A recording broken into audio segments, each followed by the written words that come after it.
E aí, alguém já parou para pensar de onde afinal veio essa ideia de que a gente tem direitos? Pois é, hoje a gente vai mergulhar de cabeça nessa jornada que é incrível de como as pessoas deixaram de ser súditos, que só obedeciam a um rei, para se tornarem cidadãos. É uma história que, olha, define o mundo em que a gente vive hoje. Tudo começa com uma cena que a gente conhece bem, pessoas nas ruas protestando. Aqui estão exigindo direito à educação. Atos como esse, que hoje parecem até normais, são na verdade um resultado de uma batalha de ideias que durou séculos. E isso nos leva à pergunta central de tudo. De onde é que saiu essa noção de que nós temos direitos e que eles precisam ser garantidos? Porque pode acreditar, a coisa não foi sempre assim, não.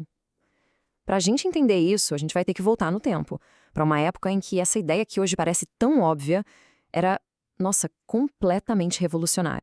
Ok, vamos lá. Antes desse nosso conceito moderno de cidadania, o mundo era governado de um jeito muito, mas muito diferente, que a gente conhece como o Antigo Regime. No Antigo Regime, o poder do rei era absoluto. Ponto. As pessoas não eram cidadãs com direitos, eram súditos com deveres. O rei era, na prática, o próprio Estado. Mas essa estrutura de poder que parecia que ia durar para sempre, estava prestes a ser abalada. E as primeiras rachaduras apareceram num lugar bem interessante. Vamos dar um pulo lá na Inglaterra do século XVII. Foi ali que o poder absoluto dos reis enfrentou seu primeiro grande desafio, o que levou a um século de conflitos que, no fim, mudariam a história para sempre. Olha, foi um século bem turbulento. A dinastia Stuart batia o pé, insistindo no seu poder divino e absoluto. Mas o parlamento resistiu. E o resultado disso tudo? Bom, uma guerra civil, a execução de um rei e lá, no final das contas, o nascimento de uma ideia pra lá de radical. A monarquia constitucional, onde o rei não reina mais sozinho. E essa imagem aqui ilustra a mudança perfeitamente. À esquerda, a gente tem o poder absoluto na figura de Carlos I. Já à direita, vemos o resultado da Revolução Gloriosa. O poder sendo entregue ao monarca, sim, mas com condições. E a chave para essas condições era um documento muito importante. Essa declaração de direitos foi um verdadeiro divisor de águas.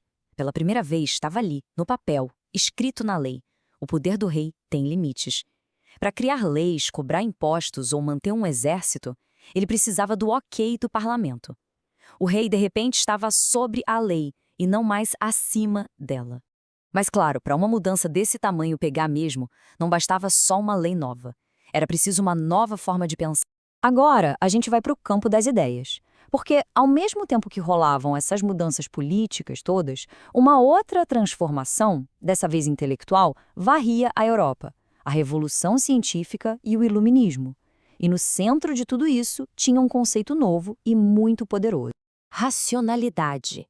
Essa era a palavra da vez. A crença era de que, em vez de só aceitar a tradição e o que a religião dizia, os seres humanos podiam usar a própria mente para descobrir a verdade e, com isso, construir um mundo melhor.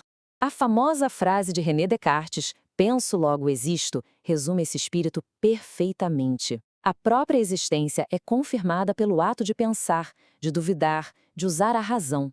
O ponto de partida para o conhecimento passou a ser o indivíduo que pensa e não mais uma autoridade externa. E essa nova forma de pensar foi comprovada na prática. Cientistas como Isaac Newton mostraram que o universo não era um mistério divino e caótico. Pelo contrário, ele seguia leis, leis previsíveis, matemáticas. O mundo era como um grande relógio, um mecanismo que a razão humana podia sim entender. E essa ideia, gente, foi explosiva. Aí é que vem o pulo do gato. Se a razão podia explicar o universo, por que ela não poderia ser usada para projetar uma sociedade melhor? Essa foi a grande questão que os pensadores do Iluminismo se propuseram a responder. O John Locke foi um dos primeiros e mais influentes. A ideia dele era radical para a época. O governo existe para servir ao povo e proteger seus direitos naturais à vida, à liberdade e à propriedade. E se ele falhar nisso, bom, o povo tem o direito de se rebelar. Isso muda completamente o jogo. Tá, mas como garantir que um novo governo não vira uma tirania também? Montesquieu veio com uma solução genial: dividir o poder.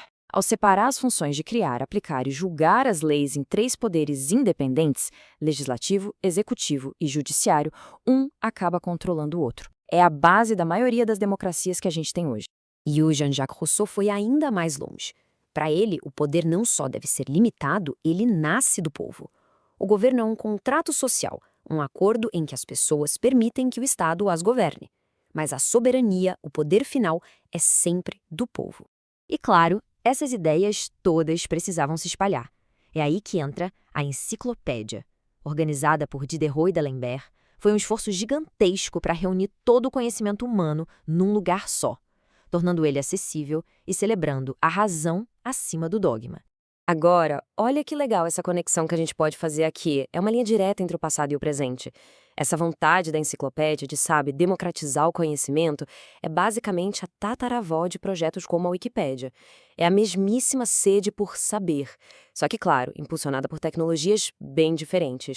E essa revolução de ideias não parou na política, não. Ela invadiu a economia. Pensadores como Adam Smith atacaram o sistema antigo, o mercantilismo, onde a riqueza era medida em ouro e o Estado controlava tudo. Smith propôs o liberalismo. A verdadeira riqueza vem do trabalho e a economia funciona melhor quando o Estado interfere menos. Uma virada de chave tanto. Então, quando a gente junta a revolução política lá na Inglaterra com essa revolução intelectual do iluminismo, o resultado é uma das transformações mais profundas da história da humanidade. E aqui está a essência da mudança. Um súdito é passivo, deve obediência, existe para servir ao rei. Já o cidadão é ativo, tem direitos que não podem ser tirados dele e faz parte do Estado. A soberania sai das mãos de uma pessoa e vai para as mãos de muitas. E isso não é só teoria, não. A Declaração de Direitos, o contrato social, a separação de poderes, todas essas ideias viraram um projeto à planta baixa para as constituições e democracias no mundo todo, incluindo a nossa. O que nos traz de volta exatamente para o começo. Toda vez que a gente vê pessoas se manifestando por justiça, por educação, por liberdade, estamos vendo o legado vivo daquelas revoluções de séculos atrás. A luta pela definição e pela expansão dos direitos, ela continua. Isso tudo nos deixa com uma provocação para o futuro, né? A jornada de súdito para cidadão foi longa, foi difícil, e a ideia do que realmente significa ser um cidadão, bom, ela continua evoluindo. Então, o que será que vem a seguir nessa história? A resposta está sendo escrita agora mesmo.